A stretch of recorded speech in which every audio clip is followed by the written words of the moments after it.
Now let's take a look at how my net worth changed from 2020 to 2023. I did a video on how my net worth increased from negative $60,000 to positive $600,000 in 7 years. You can check that video out on my channel tomorrow. And in September 2020, that was 6 months after the pandemic shut down the economy, the stock market actually made a tremendous Nike-shaped recovery from March to September. And I had about 9% of my net worth in cash savings. That's including my emergency fund, travel fund, and annual spending account. And it's very important to have cash reserves so I don't have to tap into my investment accounts. And about 5% of my income was in taxable investments. This was back in 2020. It might not seem a lot, but it was a lot to me. It was the most I've ever had in my taxable investment account. My retirement accounts, like 401k, Roth IRA, were almost at $350,000. I made the maximum contributions to both of those accounts and made some tremendous returns in the market that year. And I have a 2018 Tesla Model 3, which lost its value already at negative 23% in a year. This is why you should never take out a car loan for something that depreciates in value every year. You can go to Kelley Blue Book to find out your estimated car value. And 4% of my net worth at the time was in business. It was a small side hustle that I started during when I became a season ticket holder for the Raiders. Those seats were valued at around $30,000 at the time. Because I can't make it to every single game, I just sold those tickets on Ticketmaster or to my friends and family. We'll see how the Raiders do this year, right? And my house was worth around $291,000 in 2020. I owed $168,000 in mortgage, so I had about $123,000 in equity. It was a nice 7.8% increase year over year. And the other thing to note is that I refinanced my home 30-year mortgage from 4.25% to 2.9%. I didn't take out any cash out refi, so my mortgage payments were reduced significantly. And my daughter's 529 college savings plan was around $16,000 in 2020. I only contribute $100 a month because she's getting my post 9/11 GI Bill to go to a 4-year college. She can use the money to get her master's if she chooses to. And if she doesn't use the college fund, I can actually change the beneficiary to the 529 to anyone else as long as they're in my family tree. So if I have grandkids one day, then I can change the beneficiary of the 529 account to my grandkids, or I can give it to my wife or give it to myself. So the total assets I own at the time was around $850,000 with $168,000 in total liabilities. I don't have any credit card debt, car loans, personal loans, or 401k loans. I paid off $110,000 in debt back in 2016, and all I've been doing is saving and investing in my retirement accounts. My net worth was around $680,000 with an increase of $143,000 year over year.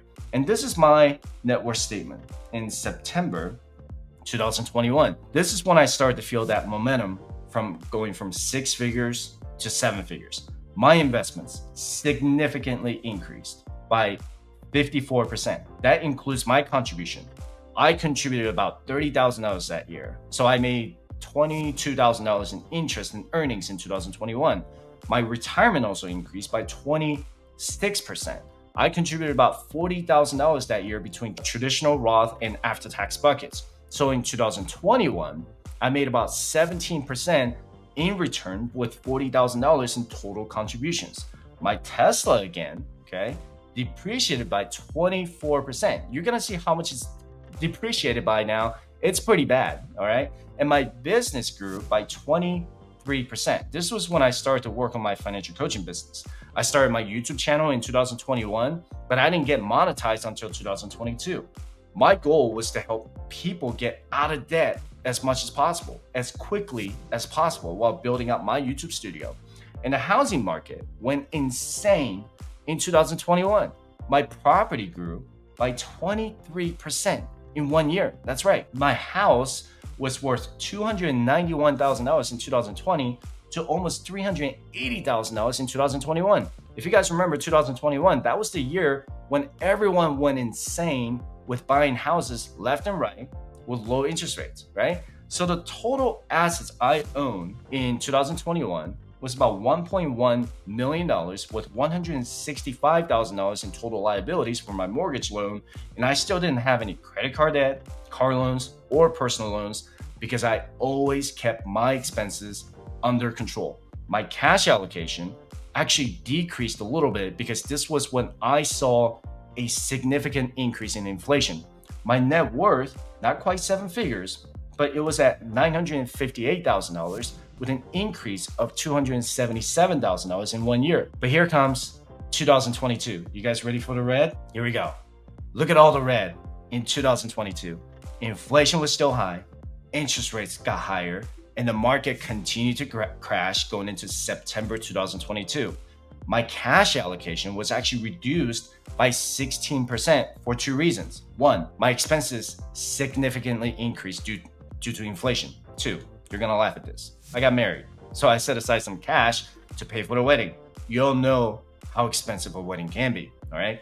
And I lost about 24% in my taxable investments. If I didn't make any contributions that year, I could have lost probably a heck of a lot more.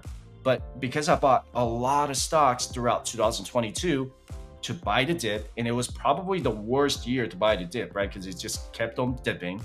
A lot of my cash went into the stock market.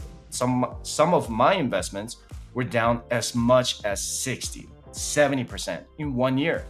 But it really paid off in 2023 when the stock market made a pretty good recovery, right?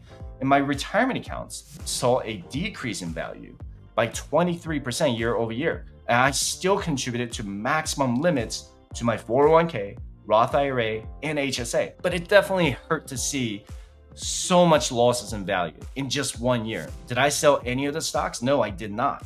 I just kept dollar cost averaging my contributions every 2 weeks and bought the dip.